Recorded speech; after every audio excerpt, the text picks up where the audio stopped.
खूनी कहानी 7 PM। रात का सन्नाटा गहरा था। सिर्फ बारिश की बूंदें और बिजली की गड़गड़ाहट गूंज रही थी। गांव के चौपाल पर कुछ लोग आग ताप रहे थे और उसी धुएं के बीच पुरानी कहानियों का सिलसिला चल पड़ा था। ऐसी कहानियां जिनमें हर बार कुछ अनकहा रह जाता था। हर बार जब बिजली कड़कती तो सबके दिल एक पल को थम जाते। तेज हवा का हर झोंका जैसे किसी अनदेखी मौजूदगी का एहसास दिला रहा था। आग की धीमी रोशनी में उनके चेहरे कभी साफ दिखते तो कभी अंधेरे में खो जाते, और उसी उजाले अंधेरे के बीच सबके मन में एक अनकहा डर गहराता जा रहा था। काका, मेरे पिताजी हमेशा कहते थे, हमारे गांव में कई लोगों के साथ छलावा हो चुका है। वो भेष बदल कर आता है और हर किसी को फंसाने की कोशिश करता है। हाँ बेटा, तुम बिल्कुल सही कह रहे हो। वो छलावा सच में बहुत मायावी होता है। उसके झांसे में जो एक बार फंस गया वो फिर जल्दी नहीं बच पाता। इस छलावे की सबसे बड़ी बात यह है कि इसका ना कोई रूप होता है, ना कोई आकार। ये जब भी आता है किसी का भी चेहरा, किसी का भी रूप धारण कर लेता है और फिर पता ही नहीं चलता कि सामने इंसान है या कुछ और। ये छलावा कभी तुम्हारे अपने जैसा नजर आएगा और कभी तुम्हारे सबसे करीबी जैसा रूप धर लेगा। तभी तो उसका धोखा सबसे खतरनाक होता है। तो क्या काका, इससे बचने का कोई रास्ता नहीं है? क्या ऐसा कोई तरीका है जिससे हम इस छलावे से सुरक्षित रह सकें? इससे बचने का रास्ता तो है, बस इसकी बातों में कभी मत फंसना। इसकी मुस्कान पर जरा भी भरोसा मत कर। और हाँ, सबसे जरूरी बात याद रखना, इसकी आंखों में कभी सीधे मत देखना, क्योंकि जो एक बार इसकी नजरों में खो गया वो फिर कभी लौट नहीं पाया। चलो छोड़ो ये सब। छलावे की बातें अब बहुत हो गई हैं। रात अब बहुत गहरी हो गई है और बारिश भी कम होने का नाम नहीं ले रही। तो अब हम सब अपने अपने घर लौट जाते हैं। और हाँ, एक बात और, अंधेरे में किसी अनजानी आवाज पर कभी भरोसा मत करना, क्योंकि वह आवाज कभी तुम्हें धोखा देने के लिए भी आ सकती है।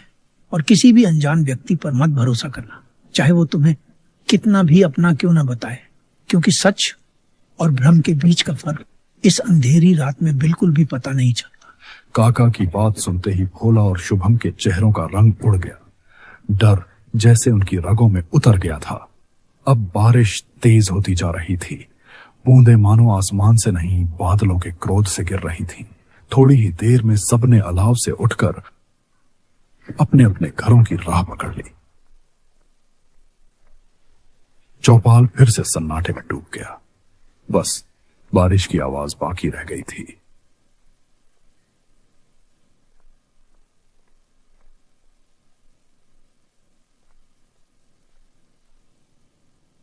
आज बहुत भयंकर बारिश हो रही है। हरिया काका की बातें भी बहुत डरावनी लग रही थी। सच कहूं तो मेरे दिल में अजीब सा डर बैठ गया है। हाँ, आप बिल्कुल सही कह रहे हैं। हरिया काका की बातें हमेशा सच होती हैं। कहा जाता है कि ऐसे मौसम में बाहर नहीं निकलना चाहिए। फिर भी जो भी हो, हमें हर कदम पर पूरी सावधानी बरतनी होगी। भोला अपनी पत्नी से बातें मुकर ही रहा था कि अचानक किसी ने दरवाजे पर जोर से दस्तक दी।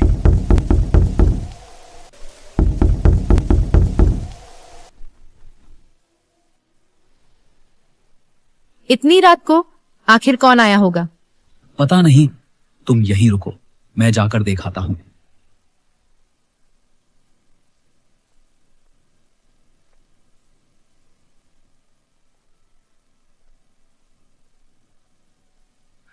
भोला जब बाहर आया तो उसने देखा शुभम वहीं खड़ा था। चेहरा डर से सफेद और हाथ पांव कांप रहे थे और पूरी तरह बारिश में भीग चुका था। भोला, जल्दी चल। हरिया काका की तबीयत अचानक बहुत ज्यादा खराब हो गई है। हमें तुरंत उनकी मदद करनी होगी। क्या कहा हरिया काका? अभी तक तो हरिया काका बिल्कुल ठीक थे, तो फिर अचानक क्या हुआ हरिया काका को? पता नहीं, थोड़ी देर पहले मैं उनके घर के पास से गुजर रहा था तो अचानक उनकी चिल्लाने की आवाज सुनाई दी। अंदर जाकर देखा तो हरिया काका जमीन पर बेहोश पड़े थे और सांस लेने में उन्हें बहुत मुश्किल हो रही थी। हमें तुरंत वैद्य जी को बुलाना होगा। वैद्य जी वहीं रहते हैं, पास वाले जंगल के पास। ठीक है शुभम, तू चिंता मत कर, तू यहीं रुक, मैं तेरे साथ चलता हूँ। सुमन, तुम घर पर ही रहना, मैं अब भी आता हूँ वैद्य जी के पास होकर। मगर भोला जी, इतनी रात को इस तूफानी बरसात में, और वो भी जंगल के रास्ते से जाना, यह तो बेहद खतरनाक हो जाएगा। तुम इतनी चिंता मत करो, मैं अकेला नहीं जा रहा, शुभम भी मेरे साथ है। हम बस थोड़ी देर में वैद्य जी के पास जाकर वापस लौट आएंगे।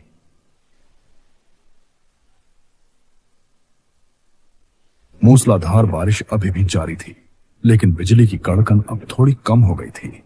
हवा फिर भी तेजी से चल रही थी। भोला और शुभम भीगते हुए धीरे धीरे आगे बढ़ रहे थे।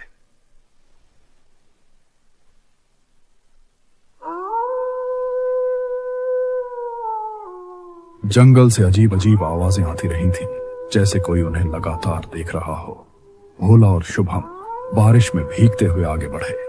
कुछ दूर चलने के बाद उनकी नजर एक पुराना सुनसान मंदिर पर पड़ी। मंदिर के पास पहुंचकर भोला ने धीरे से शुभम से कहा, शुभम, हम थोड़ी देर इसी मंदिर में रुक जाते हैं। बारिश अब बहुत तेज हो रही है और बिजली की कड़काहट भी डरावनी लग रही है। जल्दी ही वहां पहुंचना हमारी ही जिम्मेदारी है। हमें अभी रुकना नहीं चाहिए। अभी तो हमें बहुत दूर तक जाना है, समय बहुत कम है। अच्छा ठीक है शुभम, चलते हैं जल्दी। अब वैद्य जी का घर बस कुछ दूरी पर नजर आया। तभी शुभम ने कहा, तेज चल भोला, कहीं देर ना हो जाए। वैद्य जी का घर यहाँ से बस कुछ ही दूरी पर है। हाँ हाँ, चल रहा हूं। बारिश इतनी तेज है कि कुछ भी साफ दिखाई नहीं दे रहा। हर कदम पर पानी और अंधेरे का डर महसूस हो रहा है।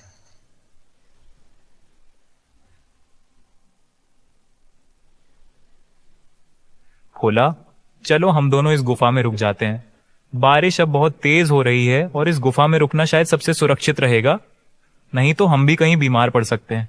अरे लेकिन शुभम, अब अचानक उस गुफा में रुकने की क्या जरूरत है? वैद्य जी का घर भी ज्यादा दूर नहीं है। शुभम, हमें यहां रुकना नहीं चाहिए। कहीं हरिया काका की तबीयत और ज्यादा खराब ना हो जाए। तुम्हारी बात सही है भोला, लेकिन देखो बारिश कितनी तेज हो रही है। बस कुछ ही देर की बात है और जैसे ही बारिश रुकेगी हम आगे बढ़ जाएंगे। इस समय आगे बढ़ना खतरनाक होगा। भोला ने ध्यान दिया कि शुभम की आवाज में अचानक बदलाव आ गया था। पहले जहां वह डर से कांप रहा था, अब उसकी बातों में अजीब सी शांति और ठहराव था।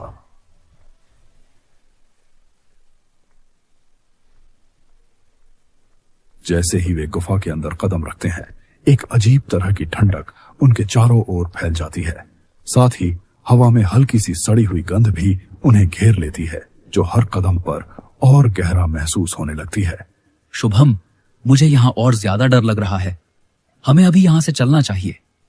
यह जगह बिल्कुल भी ठीक नहीं लग रही और यहाँ एक अजीब सी गंध भी महसूस हो रही है। भोला जैसे ही यह कहता है, शुभम उसके ठीक पीछे खड़ा डरावनी हंसी हंस पड़ता है और उसकी हंसी की गूंज गुफा में डर फैलाने लगती है।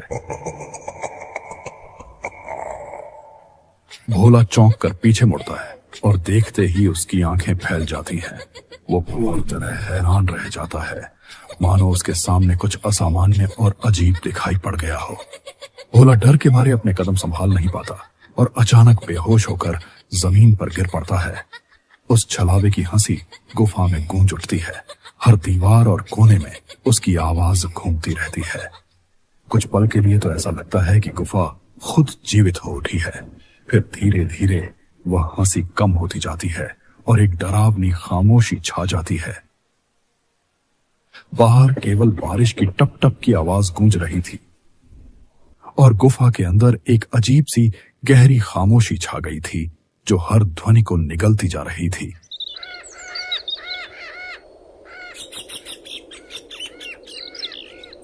अगली सुबह जब कुछ गांव वाले गुफा के पास से गुजर रहे थे, उनकी नजर अचानक कुछ अजीब चीज पर पड़ी।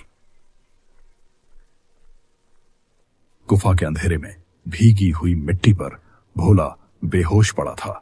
उसकी हालत देखकर सबके होश उड़ गए। गांव वाले जल्दी से भोला को उठाते हैं और घबराहट में उसे उसके घर की ओर ले जाते हैं। सुमन भाभी, भोला हमें पास वाली गुफा है ना, उसमें हमें भोला में बेहोश मिला, पर कोई नहीं जानता कि भोला वहां कैसे पहुंच गया। लेकिन भगवान का शुक्र है कि भोला को कुछ नहीं हुआ। लेकिन भाभी, भोला उस गुफा कैसे गया? क्या आपको इसके बारे में कुछ पता है? लेकिन इन्हें क्या हुआ और शुभम कहाँ है? वो भी तो इनके साथ गया था। क्या शुभम भी घायल है? भोला की खबर सुनते ही शुभम घबराहट में वहां पहुंचता है। उसके कदम तेज थे और चेहरे पर बेचैनी साफ झलक रही थी। सुमन भाभी, भोला को क्या हुआ? मैंने गांव वालों से सुना कि वह पास वाले जंगल की गुफा में बेहोश पड़ा मिला था। और अब भोला तो ठीक है ना? अरे शुभम, तुम ये क्या कह रहे हो? कल रात तो तुम ही भोला जी को अपने साथ लेकर गए थे और आप कह रहे थे कि हरिया काका की तबीयत अचानक बहुत ज्यादा खराब हो गई थी और आप उन्हें वैद्य जी के पास लेकर गए थे। ये आप क्या कह रही हैं सुमन भाभी? मैं तो रात को अपने घर में सो रहा था। इस सब के बारे में मुझे कुछ भी पता नहीं। सभी लोग हैरानी से एक दूसरे की ओर देखते हैं, मगर किसी के पास भी उस सवाल का जवाब नहीं होता। बस एक सन्नाटा था जो सबके चेहरों पर उतर आया था। वो लोग समझ ही नहीं पा रहे थे आखिर एक ही समय में शुभम दो जगहों पर कैसे हो सकता था, मानो उनकी समझ से परे कोई रहस्यमयी खेल चल रहा हो। लेकिन यह कैसे मुमकिन है? मुझे तो पक्का विश्वास है कि कल तुम ही थे जो भोला जी को अपने साथ लेकर गए थे। ये जरूर उसी छलावे का काम है जिसके बारे में कल रात हरिया काका हमें बता रहे थे। हे भगवान, उस छलावे ने तो खुद हरिया काका को ही अपना शिकार बना लिया। शुभम की बात सुनकर भोला के होंठ हिले। वो कुछ कहने की कोशिश कर रहा था पर उसकी आवाज जैसे गले में ही अटक गई हो। चेहरे पर डर साफ झलक रहा था। छलावा वो छलावा, हाँ वो छलावा ही था। भोला ये कह ही रहा था कि तभी अचानक एक गांव वाला हांफता हुआ वहां आ गया। उसकी सांसें तेज चल रही थीं और डर से कांपती हुई आवाज में उसने कहा, अरे भोला, तुम्हें क्या हो गया? तुम उस गुफा में कैसे बेहोश हो गए थे? और हरिया काका, वह भी तो अब नहीं दिख रहे। जब मैं तुम्हें देखने आया तो हरिया काका के घर भी गया, लेकिन वहां कोई नहीं था। उनका दरवाजा खुला हुआ था, जैसे कोई अचानक ही गायब हो गया हो। जब मैंने पड़ोसियों से पता किया तो वो भी कहीं दिखाई नहीं दिए। सुमन और बाकी गांव वालों के चेहरों पर डर और खामोशी साफ झलक रही थी, जैसे किसी अनदेखे साए ने सबकी रूह को छू लिया हो। इधर भोला की तबीयत भी ठीक नहीं लग रही थी। उसका चेहरा पीला पड़ चुका था और हर सांस के साथ उसकी परेशानी और बढ़ती जा रही थी।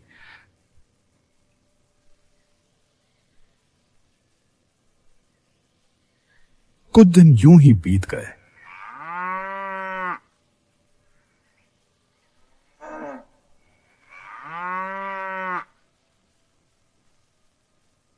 अब भोला तो ठीक हो चुका था, लेकिन उसकी आंखों में उस रात का डर अब भी साफ झलक रहा था और हमेशा के लिए उसके सीने में वो डर बस चुका था।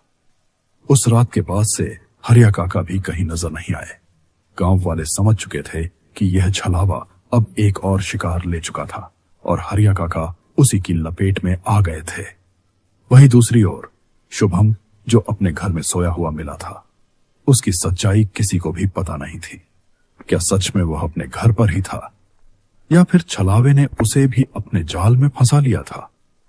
उस रात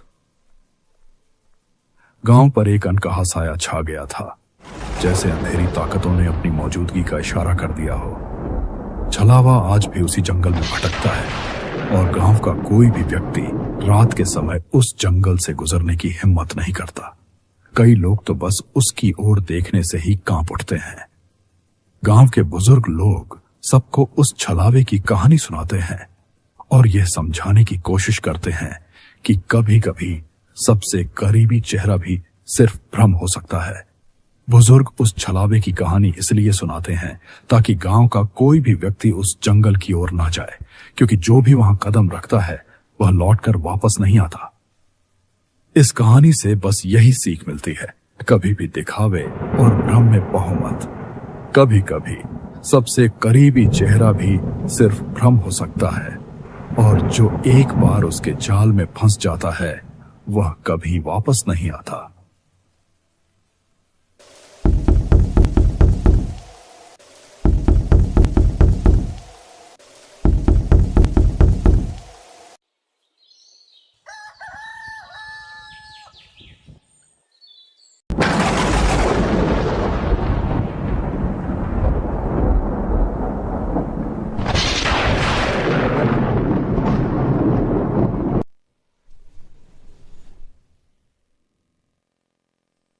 बिहार के छपरा जिले में खैरा नाम का एक छोटा सा गांव है। यहां बहुत कम लोग रहते हैं। जितने भी लोग रहते हैं वह मिलजुल कर रहते हैं।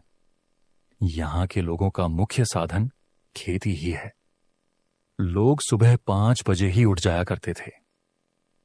भोर में ही खेतों का काम निपटाया करते थे। इस गांव में मिट्टी के घर बहुत ज्यादा है। सिर्फ गिने चुने मकान ही पक्के हैं। यहां की सड़क भी मिट्टी की ही बनी है। इस गांव में लोगों का घर एक दूसरे के आसपास ही है। गांव के दूसरे छोर पर सभी के खेत एक साथ मिले हुए हैं। इस गांव में लाइट कम ही रहा करती है और अक्सर बरसात के समय पूरा गांव बिल्कुल सुनसान शमशान घाट जैसा लगता है, क्योंकि बरसात के समय लाइट का नामो निशान नहीं रहता है। और जिस दिन ज्यादा आंधी पानी आ गया तो गांव के खंभे टूटकर रास्तों पर गिर जाया करते हैं। फिर उनको ठीक होने में कम से कम 2-4 दिन तो लग ही जाते हैं।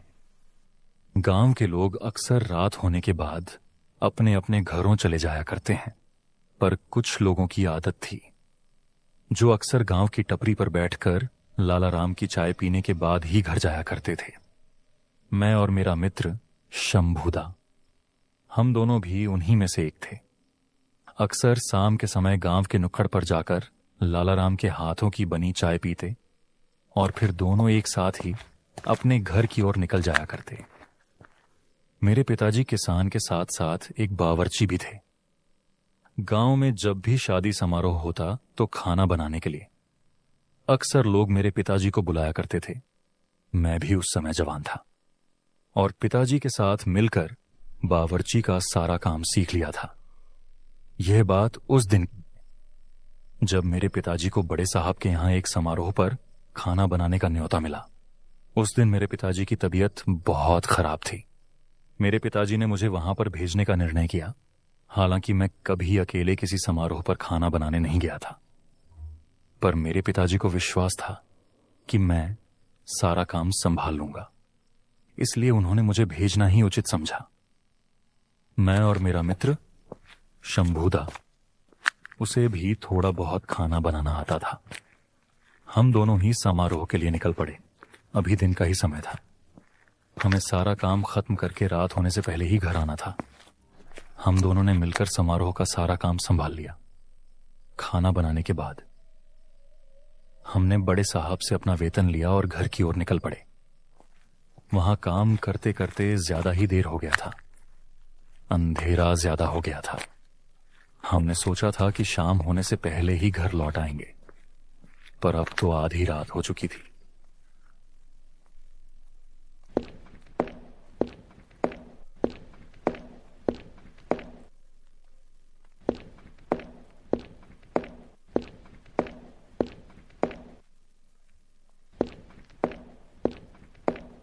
शंभूदा, अंधेरा भी बहुत ज्यादा है। हमें बहुत ज्यादा देर हो गई है। शंभूदा, मुझे लगता है हमें वहीं बड़े साहब के यहां ही रुक जाना चाहिए था। रात ज्यादा हो गई है। रात में सफर करना सही नहीं। हाँ शैलेंद्र, अब तो बस चुपचाप बिना बोले घर निकल जाते हैं। पता है ना, रात को चोर चरक के घूमते हैं गांव में। रात अंधेरी हो चुकी थी। चारों तरफ सन्नाटा और कुछ कीटों की किट कीट की आवाज आ रही थी। थोड़ी दूर जाने पर सियारों की भी आवाज आने लगी। हम गांव के लोग हैं, इसलिए हम सियारों या सांप बिच्छू से नहीं डरते। वैसे भी गांव का रास्ता तो अक्सर सुनसान ही होता है। गांव में सुबह सुबह जितनी चहल पहल होती है, रात उतनी ही ज्यादा शांत होती है। बस हमें यह था कि हम किसी तरह घर पहुंच जाएं। लेकिन लगता है कि होने को कुछ और ही होना था। थोड़ी दूर हम चले ही थे कि अचानक बिजली की तेज गड़गड़ाहट शुरू हो गई।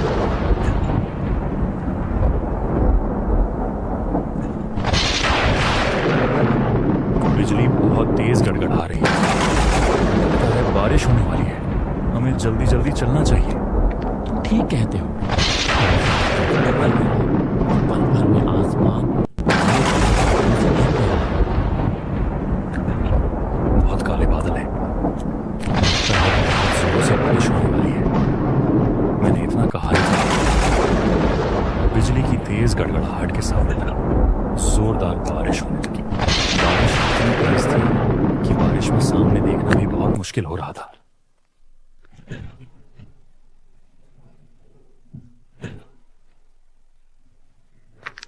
बारिश बहुत तेज हो गई है, लगता है कहीं रुकना पड़ेगा। हाँ, तुम ठीक कहते हो। देखो वहां एक पेड़ है, वहां रुक जाते हैं। मैं और शंभूदा उस पेड़ के नीचे जाकर खड़े हो गए। बारिश बहुत तेज हो रही थी और बिजली की गड़गड़ाहट एक डर पैदा कर रही थी। सुनसान रात, आसपास कोई नहीं था। मैं और शंभूदा अकेले उस बारिश में पेड़ के नीचे खड़े थे। बारिश बहुत तेज हो गई है। शंभूदा, यहां पर खड़े रहना भी तो सही नहीं। शंभूदा की नजर पेड़ से थोड़े से दूर एक मकान पर गई। वहां बाहर एक लालटेन जल रही थी। शैलेंद्र, देखो वहां पास ही में एक घर है। चलो वहां से कोई मदद मांगते हैं, शायद कोई हमारी मदद कर दे। हम दोनों उस घर की तरफ निकल गए।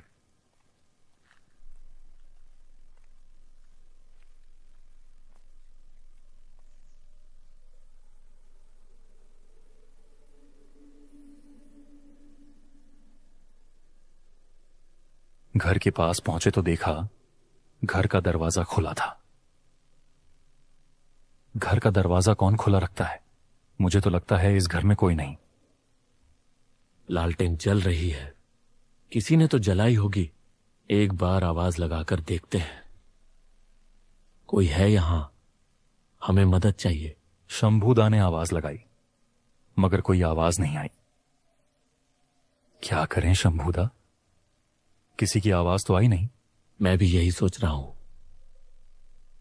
तभी झोपड़ी में से एक बूढ़ा व्यक्ति निकल कर आया। क्या हुआ बेटा, क्यों भीग रहे हो? काका, यहां से हम अपने खैरा गांव के लिए जा रहे थे और रास्ते में ही यह बारिश शुरू हो गई। समझ नहीं आ रहा कि इतनी अंधेरे में हम आगे का सफर कैसे तय करें। यदि थोड़ी देर आप हमें यहां पर शरण दे देते तो हम थोड़ा इस बारिश से बच जाते। हाँ बेटा, क्यों नहीं, आओ अंदर आ जाओ। इतना कहकर काका घर के अंदर चले गए। हम भी उनके पीछे पीछे चले गए। सीढ़ियों से चढ़कर काका ऊपर की ओर चले गए। काका का घर काफी जर्जर हालत में था। ऐसा लग रहा था जैसे इसमें कोई रहता ही ना हो। शायद काका अकेले रहते हैं, तभी इस घर की देखभाल नहीं कर पाए। तुम यहां अंदर बैठो, मैं तुम्हारे कुछ खाने के लिए लाता हूं। नहीं काका, इसकी कोई जरूरत नहीं। हमें बस बारिश खत्म होने का इंतजार है। कोई बात नहीं बेटा, बैठो। अब आ गए हो तो कुछ खा लो। ठीक है काका। वैसे समारोह से तो हम हल्का फुल्का खाकर ही निकले थे, लेकिन रास्ते में चलते चलते भूख तो हमें लग ही चुकी थी। शंभूदा और मैं बाहर आकर बालकनी में खड़े हो गए। बारिश अभी भी बहुत तेज हो रही थी, लेकिन बारिश का नजारा चाहे सुबह हो या रात, मन को लुभा ही देता है। तभी मेरी नजर उस पेड़ पर गई जहां पर हम अभी कुछ देर पहले खड़े थे। मुझे वहां पर एक लड़की दिखाई दी। मैंने शंभूदा से कहा, शंभूदा वहां पर कोई खड़ा है, शायद कोई लड़की है। कहां पर? मुझे नहीं दिख रही। पेड़ के पास जहां हम अभी थोड़ी देर पहले खड़े थे।